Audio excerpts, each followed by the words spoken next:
तर नमस्कार मित्रांनो, पुन्हा तुमचं स्वागत आहे मनोज पाटील या सोशल मीडिया प्लॅटफॉर्मवर। तर आज आपण आलेलो आहेत खास चोपड्यावरून आडगावला सतखेडा वाडा या आणि आपण आलेलो आहेत सागर बोमकडे आणि विशेष करून मटका दही पाहण्यासाठी।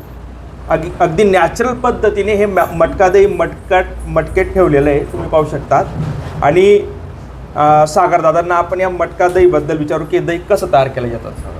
हे दही मटक्यात बनवलेलं म्हणजे आयुर्वेदिक आहे। ओके। आणि याच्या तुळशीचे पानं वगैरे टाकले जातात। बरोबर। हे प्युअर फॅटचे दूध घ्यायचे। ओके। फॅटचे दूध घेतल्यानंतर गरम करून थोडं हलकंसं कोमटू द्यायचे। बरोबर। आणि थोडं विरजण टाकून 2 दिवस माठामध्ये राहू द्यायचे त्याला। बरोबर। 2 दिवस माठामध्ये राहू दिल्यानंतर ते आयुर्वेदिक तुळशीचे पानं वगैरे टाकायचे।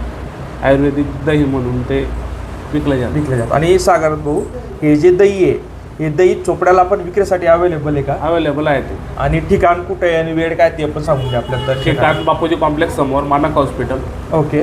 आणि सकाळी 6 ते 9 वाजेपर्यंत। बरोबर। संध्याकाळी 5 ते 9, 9:30 पर्यंत आम्ही तिथं विक्री चोपड्याला मटका दही आणि फॅटचे दूध अवेलेबल आहे। तर मित्रांनो, नक्की तुम्हाला जर फॅटचे दूध पाहिजे असेल आणि अगदी नॅचरल पद्धतीने तयार केलेलं मटका दही जर तुम्हाला हवं असेल तर नक्की बापूजी कॉम्प्लेक्सच्या समोर आणि मानक हॉस्पिटल जवळ संध्याकाळी 5 ते 9च्या दरम्यान आणि सकाळी 6 ते 9च्या दरम्यान हे दही व हे दूध अवेलेबल आहे। सागर दूध डेअरी म्हणून सागर भाऊंची डेअरी आहे। आणि विशेष म्हणजे सागर भाऊ हे वारकरी संप्रदायातून म्हणजे त्याची श्रद्धा आहे।